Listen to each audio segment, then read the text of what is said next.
is Amelía, Aeon Karis. This is Satya, and you're listening to Love, Sex, and the Hidden Agenda. Our podcast was created with the sole intention to release toxic shame, illuminate our shadow nature, and expose the mysterious entities that feed off our most precious life force, our sexual energy. To learn more about our life-enhancing courses and transformational retreats, visit knowtheself.com. Let's dive in. Hello. How's it going? You? Great, fantastic, wonderful. I'm just kind of tapping into like the energies of this new year, and it's just, it's heavy, right? People are kind of trudging through stuff, and I don't think it's gonna, just kind of be gone and as easy as it has been like in other beginnings of years. It seems like it's a different year. Yeah. It seems like people are really like being called to, this is okay, change is really, really here, really, really, what can you not tolerate anymore, not do anymore, and having to kind of navigate. It almost feels like thick and heavy. But at the same time, it's good stuff. It's necessary. It's it has to happen, right? But I just feel like everyone is in some kind of thickness. Does that make sense? Kind of. I think I understand what you're saying. I'm sensing it like it's like do or die moments or liberation stuff. Like I feel that everybody's been pushed so far and pushed, and it's like we have to understand what we're doing here at this time. This is my perspective, because otherwise we're just going to be absolutely miserable. You might as well just like roll over and kill yourself, because like if you're just listening to the news and you're just kind of going along with the collective conscious flow, you're going to go mad. It's insane out there. Like you can't tap into anything that is consistent and like with one sort of message. I think everything is a contradiction. We're living a paradox. It's being polarized. People are getting like very radical with their views, and then they're getting super confused. Like they go out on a limb and then a piece of information drops in and they're like kind of spinning out, but they're grasping because it felt good at one time and it might not work anymore. And so I think that's happening inside us personally, in our relationships. It's happening in our companies and business structure. Like things that used to work don't work anymore. Like if you were on the fad of, social media and all this, ooh la la, it's like suddenly it doesn't feel good anymore, or we're questioning things at a different level. And I think a lot of the illusions are kind of like, falling away quite quickly, and it's creating some people are like finding themselves stuck in the mud, like, oh my God, like if this isn't real, then what? Or if this isn't true, then what can I trust? And oh my God, that person is now vaxxed, or that person is not vaxxed. Like that's kind of a big a separation. And I know family members that aren't talking to each other. They're no longer able to see each other because of this. Like they're just completely like, you're not allowed home for Christmas. You're not allowed in the house until you get vaxxed. And it's just wild what I'm like sensing and feeling. And I think it's caused everyone to dig in deeper to like their unchangeable state, like the part of them that's like, hey, no, this is me. This is where my truth lies. And I'm not budging, because if we don't do that, I think that we don't know what's real anymore. Like if we don't really anchor deep inside ourselves, like you're gonna just get in the chaotic whirlwind, and everything and everyone and anyone you allow will spin you out. Yeah, that is beautiful. And at the same time, on another level, it's almost like things are easy, like can be much easier than we might make them. And maybe they're just could be so good or so easy that, you know, if we try to keep doing the old way, or what we did before that worked, it's just not going to work. Or if we just don't believe, like, there's some things that are so good for me right now that I'm just kind of like, can I allow this, and can I keep, you know, following that? You know, is this real? Could this be real? You know, after just decades, what feels like decades of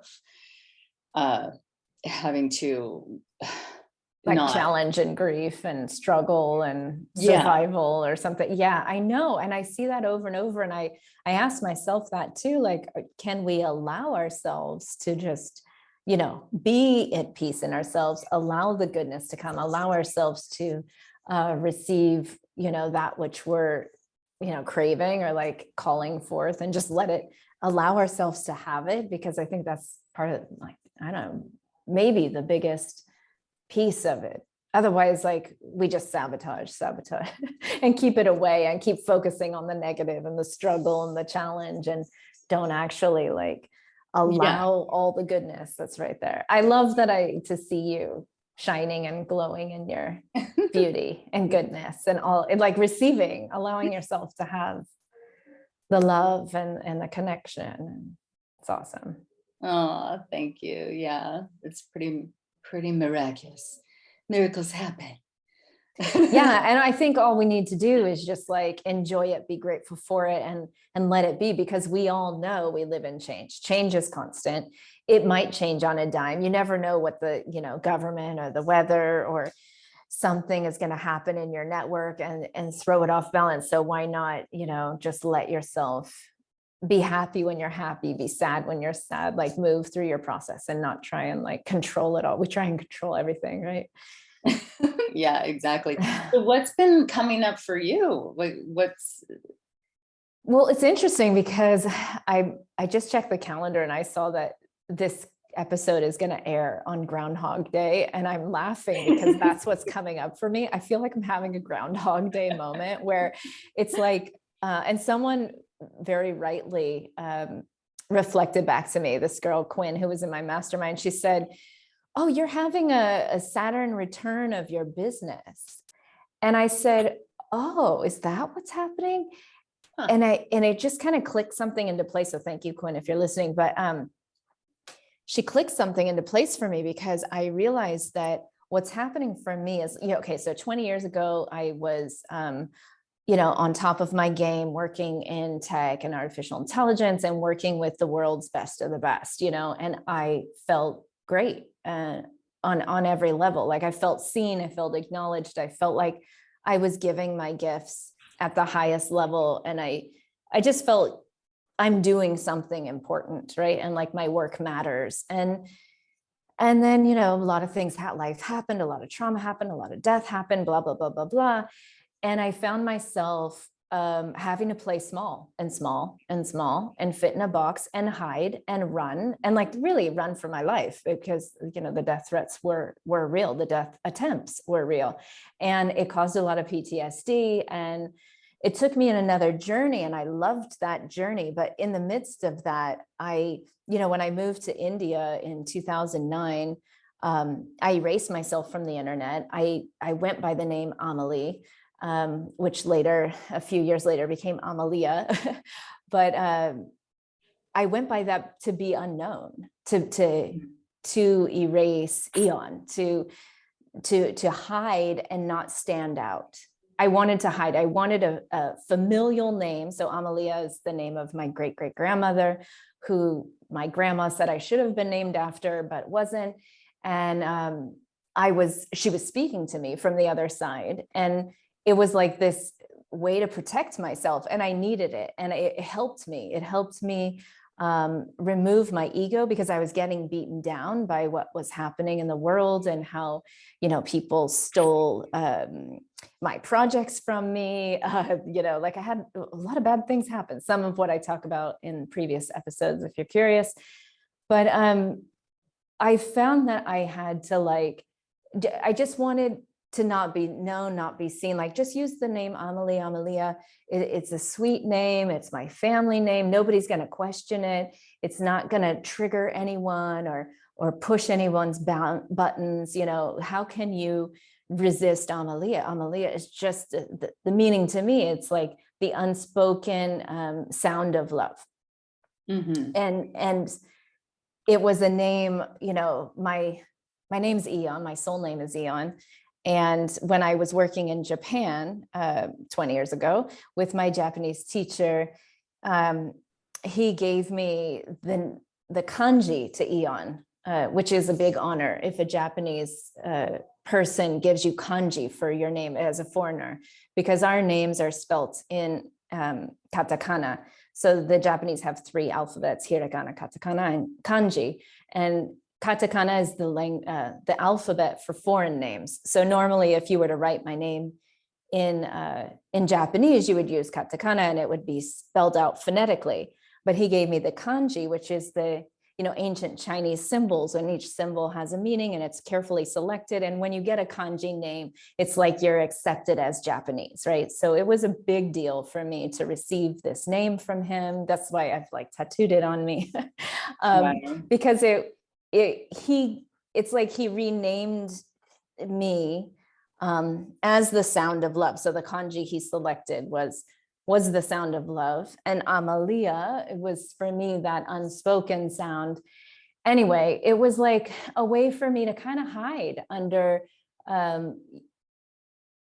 hide in the sense of I could protect my soul, protect like what I'm really here to do, because Aeon is my mission, it's my purpose, it's like really what calls me into action. And Aeon is also has a bit of a mouth and an attitude, and it's not, she doesn't waver, you know, like when I'm standing in my soul essence, I don't take shit, you know, but Amelía just kind of gives that softer approach. So when I started teaching spiritually, I chose to use that name because I didn't want my ego to get inflated, and I didn't want anyone who was working under me to call me by my soul name. I wanted them to use Amelía as the sound that just reflects back, right? It doesn't need, there's nothing to attach to. Right. And so I do feel like I'm having this kind of like Groundhog, resurgence, whatever, Saturn return moment of like remembering, like all of me coming back into wholeness in a different way. Like I've been doing all this work to, you know, really own who I am and what I'm here to do. But now it's like, okay, going back to where it started from and combining all my skills. So, you know, I started in tech and business consulting and working with, you know, world leaders and the best engineers and really intelligent people. And then I started, I went into farming and I was working with farmers, and then it was into spiritual teaching. You know, it was like, I started working with all different types of people. And then in the writing the book and doing the school, I was working more with just spiritual seekers and people who were thinking about finding their purpose. And now it's like, I really want to focus back on, no, I need my collaborators. Where are my peers? Like, we got to get our hands dirty. There's a lot to do here. This is the time where we can't just stand by and wait for government mandates. Like, we have to just build the world we want, period, through our business, through our offerings, through. So I'm really like going back to what I used to do professionally, like working with those types of people and making sure that we're leading from a place that's cohesive and coherent and human, right? Because I think that we've been people in tech who've been in tech for a long time, you lose your humanity at some level. You're on the computer all day. We become robotic. We only communicate through text and emails, and then face to face. Like a lot of engineers, they really struggle with social anxiety. People in big teams are working for like startup tech companies. They really struggle with work-life balance, with just like getting outside and in the air, and their family and their relationships. And I feel like now it's like a moment where I get to go back to sort of my roots, to the beginning, maybe back to San Francisco. I'm not sure what's happening, but I feel it. Like I feel this thing it's like a rebirth of my own self from a different time. So it's weird. I'm also going to be 50 this year, so it probably has something to do with it. Well, this is reminding me of a little bit of, but of course, on another level entirely, but of one of our earlier episodes about how we kind of come full circle when we're women, or I'm sure for men too, but when your mid 40s, 50s, all of the things that like we were a certain way in our 20s, and then some of that had to be kind of, I think, disowned or set aside, or we had to morph into other things in our 30s, whether that was, we had to work our fingers to the bone, or we were having children, or we were, trying to create, like, and then it's kind of like, I feel like we almost do have to step into being different in a way. And then I feel like when we get back to this part of life, it's kind of like the harvest, like we get to kind of gather all the fruit together that's been, I love that.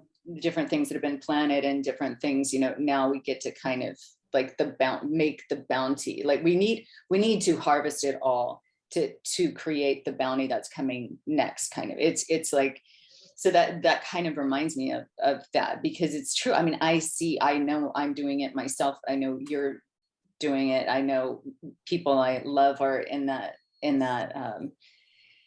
feeling, that it's time to, I don't know. I mean, what can you do?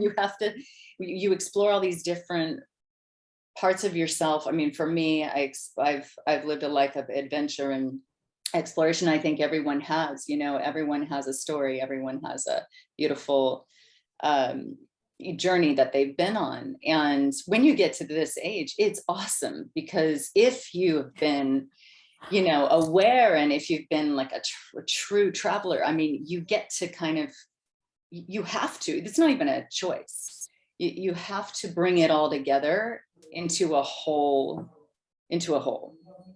Yeah. I'm feeling really called. I'm also feeling called to like be called Aeon again. I'm sort of, people keep calling me Amelia or Amelie, and of course I have many names, and those are me too, aspects of me. But I find like when people call me Aeon, like I had a friend here visiting recently, and I've known her for 30 years, and to be called Aeon again, it was like coming home. It was such a nice, I felt like, wow, she knows me, like she knows me, like all of me, like not just this one aspect of me. So I feel this emergence with kind of merging my worlds again, business-wise, with the business and the spiritual work and the mysticism and this full consciousness, full spectrum of me, that yeah, I'm just happy to have my old friends around, and also want to introduce myself to all of you as Aeon, and that is me, that is my real name, that's my legal name. I'm happy to be called it, and it's not that I don't want to be called Amelia anymore, but I will be introducing myself as Aeon, and you'll see she's a lot more bold and fierce and decisive, and yeah, maybe a little harsh for some, but refreshing for others. Well, yeah, it's kind of like you went off and explored this other side in order to become more balanced, and, yeah, it is a balance. Yeah. And now that you've had that balance, that it's going to be off balance if you stay with that, if you stay with only Amelia, which I always thought Aeon was a badass name. And I think like right when I met you, you were Aeon, but I think you were. Yeah, but then you started working with me, yeah. and then we shifted, because, it's like Marianne said to me, she's like, are you in the witness protection program? Like, what's going on? And I love her. And I was just like, thank you, because yes, actually, I put myself in the witness protection program because I was like really needing to protect Aeon, so I used Amelia for a long time to keep Aeon safe, to keep it to be off the grid, to not be found on the internet, to not be stalked, because I've had a lot of weird shit come after me, and I'm not scared anymore. Like, I feel that I finally have this like warriors of men, warriors of female warriors that are standing alongside me that won't let bad things happen to me again. So I feel like more of you are coming, and I feel that everyone who's listening to this episode right now is one of my warriors. And I'm just so happy to know you all and to have you in my life, because man, things are dark out there. And sometimes we don't know who our allies are. And I just have no more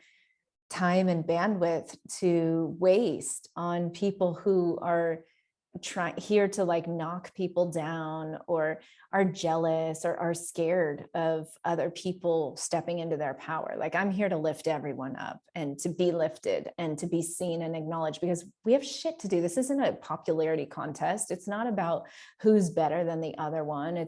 Has nothing to do with that. We all need to shine and expand and just be ourselves, be loved in that and acknowledged in that. And I don't, this is kind of, you'll hear more about this in the coming episodes as I like divulge more of what I'm working on, but I just want to collaborate with peers. Like, it's about locking arms, not pyramids. It's about circles, not triangles, so yes, I feel good. Cool. And I am Aeon. Nice to meet y'all. And no, I don't have multiple personality disorder. It was purposeful. It was not a split in personality. It was, I am stepping out of the witness personality disorder. No, it was all on purpose, and maybe we should talk about that in another episode. We'll talk about that in another episode. Yeah. All right. Thank you, Satya. Thanks, Aeon. Okay. See you next time. To learn more about our life-enhancing courses and transformational retreats, visit knowtheself.com.